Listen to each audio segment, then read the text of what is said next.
Olá, gente, tudo bom? Graça e paz, estamos aqui mais um dia, né, para aprender um pouquinho mais sobre a palavra. E hoje o nosso tema é sobre as cartas de João, que são 3 cartas. E antes de começar, eu queria orar com vocês. Senhor, meu Deus e meu Pai, muito obrigada, Senhor, por mais esse dia, por mais essa manhã que estamos aqui, Senhor, para aprender um pouco mais de Ti, Pai, para saber da verdade que é a Tua palavra. Senhor, continue em nossos corações, nos dando força, discernimento em toda essa situação que temos passado, Senhor, no nosso país, no mundo inteiro, né, Pai? Que o Senhor esteja nos confortando, nos dando direção, Pai, porque só em Ti temos esperança, e esperança de que tudo isso vai passar e que logo logo vamos estar todos unidos para adorar e engrandecer o Teu nome, Pai. Muito obrigada, seja com essa aula. Amém. Então, né, hoje a gente vai falar sobre as 3 cartas e, primeiramente, eu queria falar com vocês, né, sobre quem escreveu essas cartas, né? E assim como o nome, né? Muitos estudiosos dizem, tipo, não relata, né? Não diz quem é o autor, né? A carta não fala do autor, mas muitos estudiosos dizem que foi o próprio João, né? Esse João foi um dos 12 discípulos de Jesus e ele era um dos mais íntimos, né? Porque desses 12 tinha 3 pessoas que eram íntimas de Jesus. E dessas pessoas que eram mais íntimas, que estavam sempre com Jesus, que subiram um monte com Jesus, num momento muito especial, um deles era João. E aí, uma outra pergunta, né, que vem é: por que ele escreveu? Por que ele escreveu essa carta, né? Essas 3 cartas, na verdade. Naquele tempo, as pessoas, muitas pessoas, né, estavam mentindo, falando mentiras sobre Jesus, falando que, tipo, ele não era filho de Deus. Que como pode? Se a nossa carne é tão pecaminosa, como pode Deus vir 100% homem e não pecar? Eles não acreditavam nisso e não acreditavam que Jesus era realmente filho de Deus. Por essa questão da carne ser pecaminosa e, é, enfim, né? Tipo, como pode um homem não pecar? Eles não acreditavam nisso. Então, eles pregavam isso e João veio e escreveu essa carta para as pessoas acreditarem que não é verdade. Jesus é realmente filho de Deus e temos que acreditar, temos que ter fé nisso, porque ele veio exatamente para isso, né? Quebrar padrões e mostrar para o mundo que ele é Deus e que ele veio para nos salvar. Vamos lá, a primeira carta, né? Vamos falar um pouco da primeira carta. Eu tô olhando para cá porque eu tô vendo o slide, tá? Eu dividi ela em 7 partes, essa primeira carta, e uma das primeiras coisas que fala, né, nessa carta é que Deus é a vida eterna. E aí eu queria que vocês abrissem comigo lá em 1 João 1, né, lá no versículo 1 e 2. 1 João, capítulo 1, versículo 1 e 2. Vamos lá. Proclamamos a vocês aquele que existia desde o princípio, aquele que ouvimos e vimos com os próprios olhos e tocamos com as nossas próprias mãos. Ele é a palavra da vida. Aquele que é a vida nos foi revelado e nós o vimos. Agora testemunhamos e lhes proclamamos que ele é a vida eterna. Ele está com o Pai e nos foi revelado. Então aqui, né, ele relata que só em Cristo podemos ter a vida eterna, porque ele veio para isso, ele veio para nos salvar, nos perdoar, para que um dia possamos ir lá para o céu e viver com ele uma vida eterna. A segunda coisa foi que Deus é luz. Isso está lá ainda no capítulo 1, no versículo 5 até o 7, que eu vou ler também com vocês. Esta é a mensagem que ouvimos dele e que agora lhes transmitimos. Deus é luz e nele não há escuridão alguma. Portanto, se afirmamos que temos comunhão com ele, mas vivemos na escuridão, mentimos e não praticamos a verdade. Mas se vivemos na luz, Como Deus está na luz, temos comunhão uns com os outros. E o sangue de Jesus, seu Filho, nos purifica de todo o pecado. Então, aqui, ele afirma que Deus é luz. Então, se Deus é luz e a gente está com Deus, a gente não pode viver na escuridão. Se a gente vive na escuridão e fala que está com Deus, tá mentindo. Porque Deus é luz, então é impossível viver com Deus e estar na escuridão. Se a gente vive com Deus, a gente sempre vai estar na luz, porque Deus é luz. A terceira coisa é que Jesus é o nosso advogado. Agora a gente vai pular para o capítulo 2, né? Essa carta tem 5 capítulos, e agora a gente vai ler um pouquinho do 2, que ele fala sobre ele ser nosso advogado. É a partir do 1 e o 2. 2, 1 e 2. Meus filhinhos, escrevo-lhes essas coisas para que vocês não pequem. Se, contudo, alguém pecar, temos um advogado que defende a nossa causa diante do Pai, Jesus Cristo, aquele que é justo. Ele mesmo é o sacrifício para o perdão de nossos pecados, e não apenas de nossos pecados, mas dos pecados de todo o mundo. Então, ele morreu para que fôssemos perdoados. Se verdadeiramente nos arrependermos, ele vai estar lá, né, com o Pai.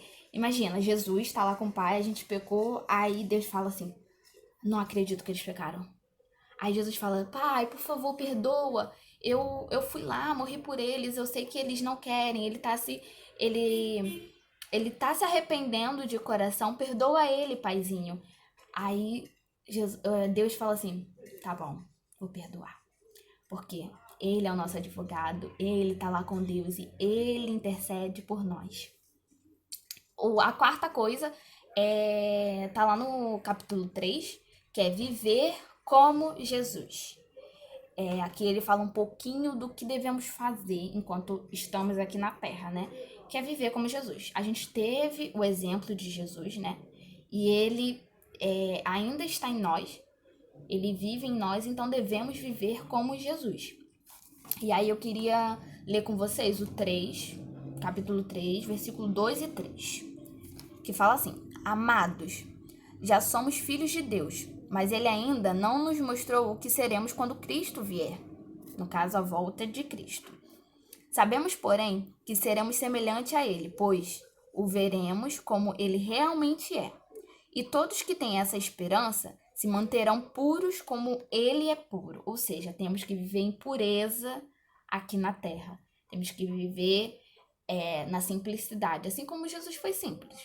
Ele não pecou, ele foi simples, viveu com pessoas simples, e porque ele ama todo mundo, ele não faz acepção de pessoas, ele não diferencia, esse aqui é pobre, esse aqui é rico. Não, ele trata todo mundo igual, com pureza, fazendo bondade, gentilezas, e foi assim que ele viveu. Agora eu quero ler com vocês o 3, capítulo 3 ainda, o versículo 16, que fala um pouco sobre isso de Jesus, que temos que ser como Jesus. Fala assim, o versículo 16. Sabemos o que é amor, porque Jesus deu sua vida por nós. Portanto, também devemos dar nossas vidas por nossos irmãos. Ou seja, Jesus morreu na cruz por todos nós. Ele não mediu forças para ajudar as pessoas. E é isso que a gente tem que fazer. A gente tem que ajudar.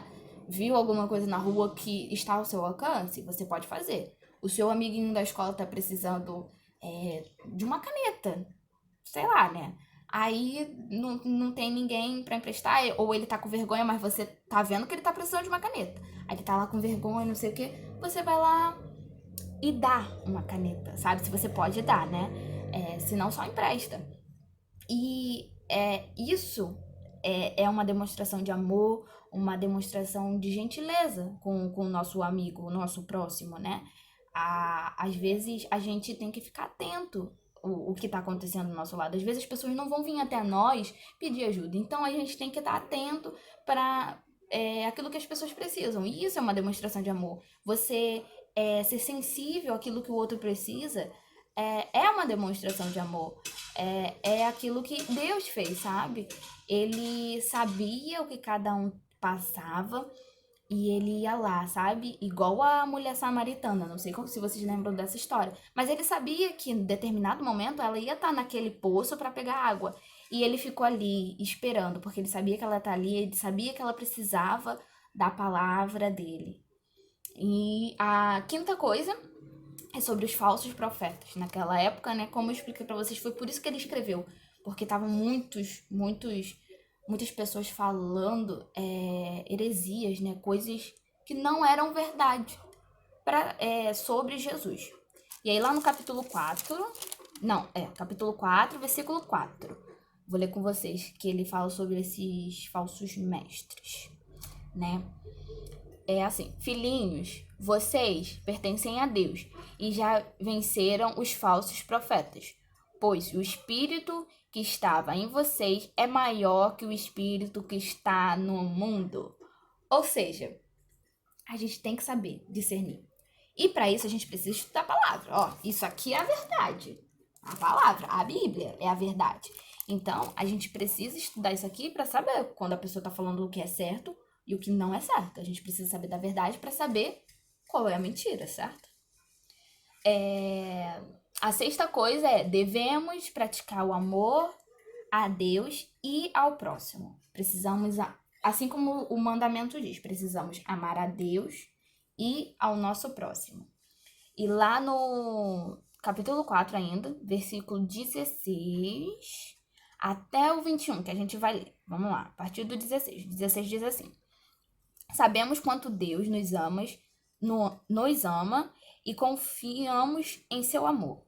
Deus é amor, e quem pertence no amor permanece em Deus, e Deus nele. À medida que permanecemos em Deus, nosso amor se torna mais perfeito, mas assim teremos confiança no dia do julgamento, pois vivemos como Jesus viveu neste mundo.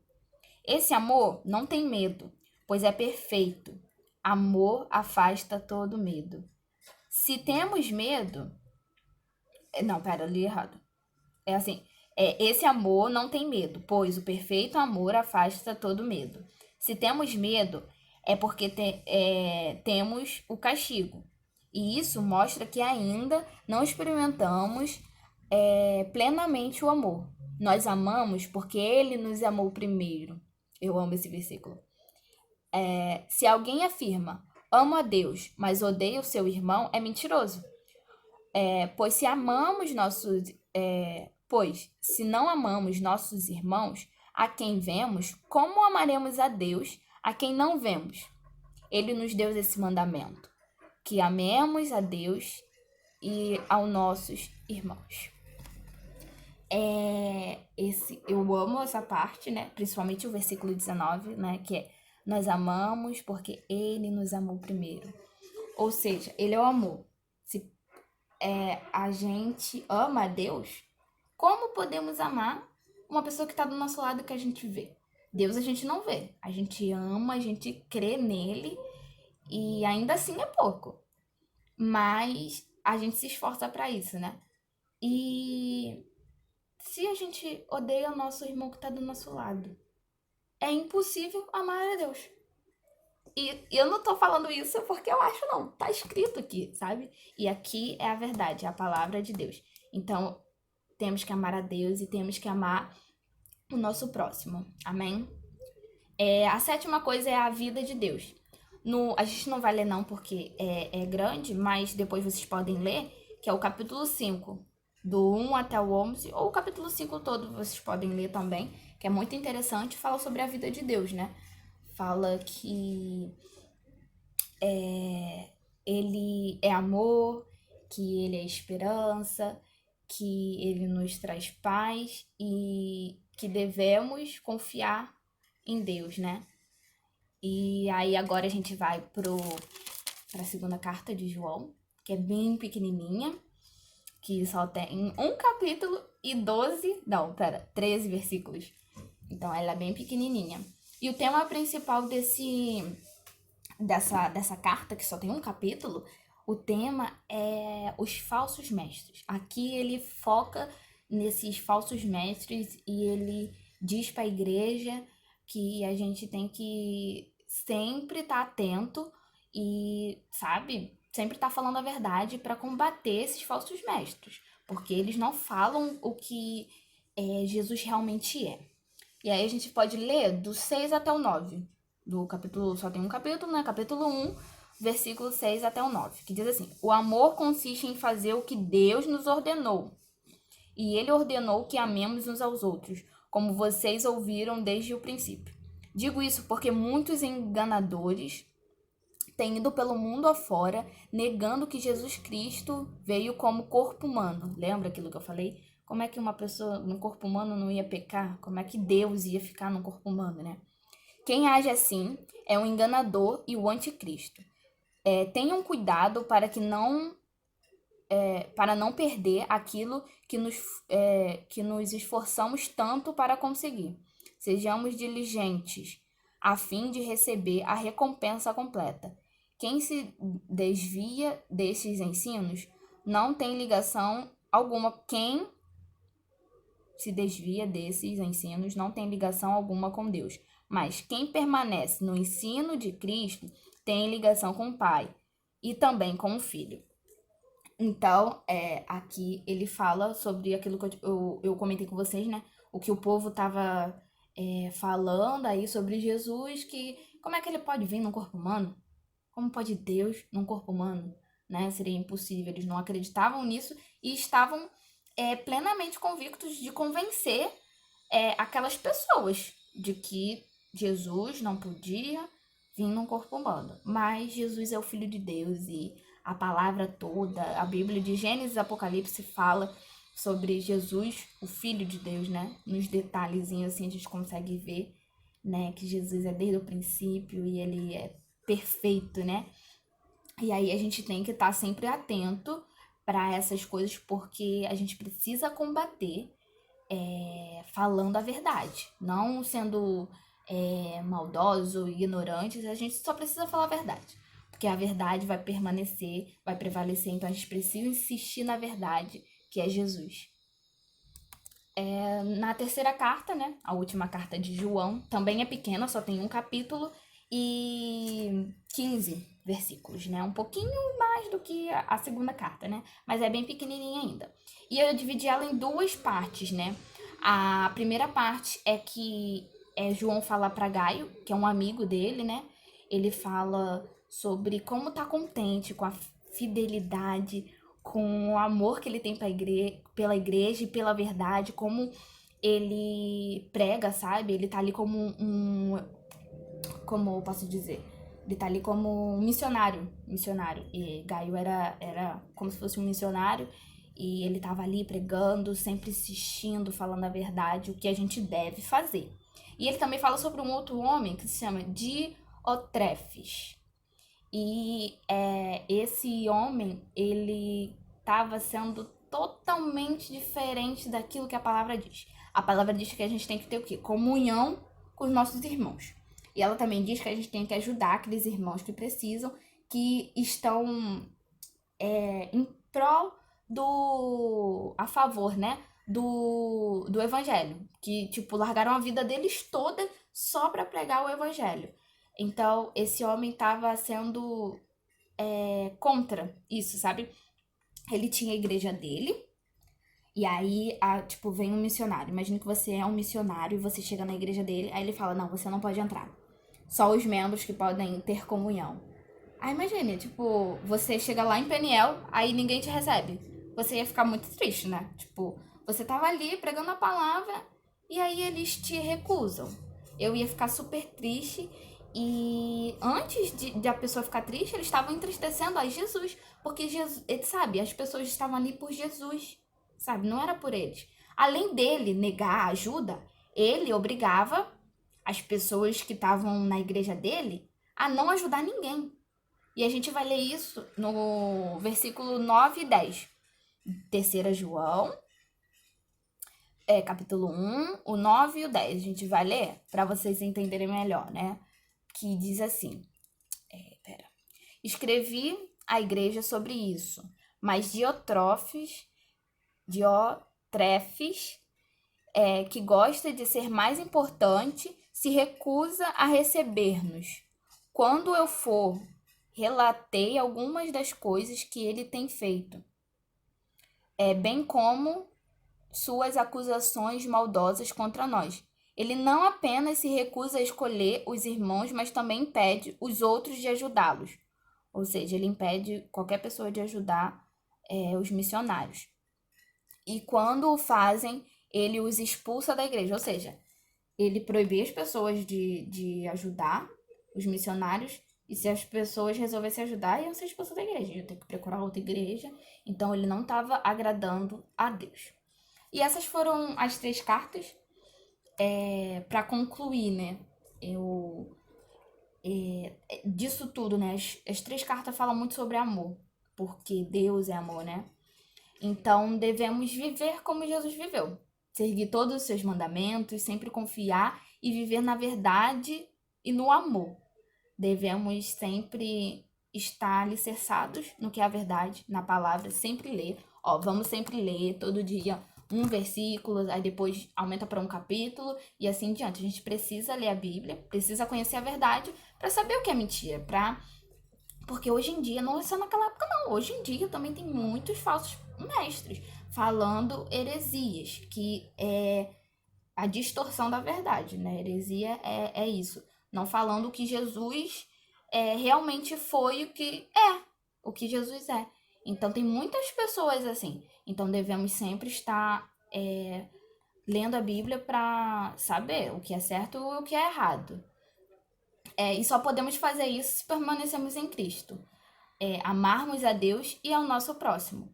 Então, é seguir aquilo que a palavra nos diz. Precisamos permanecer em Cristo. Ele vive em nós, graças a Deus, porque ele entregou o seu Filho único para morrer numa cruz por nós e agora a gente pode ter acesso a ele. E, né, como diz na palavra, já não vive em nós, mas Cristo vive em nós. Então, precisamos viver como ele viveu. Sempre estar empenhado a fazer bondade e viver na simplicidade, sabe? Ele foi simples, ele foi bondoso, gentil com as pessoas, e é assim que a gente tem que ser. A aula foi isso, agora eu vou orar pra gente encerrar e, né, até a próxima. Vamos orar. Senhor, meu Deus e meu Pai, muito obrigada. Muito obrigada, Senhor, por essa aula. Que possamos, Senhor, viver em Ti, permanecer em Ti, no Seu amor. Que possamos permanecer na Sua luz, na Sua paz, experimentar plenamente, Senhor, desse amor. Seja com cada junior, Pai, eu te peço, Senhor, que seja com eles, que eles possam crescer em Ti, Pai.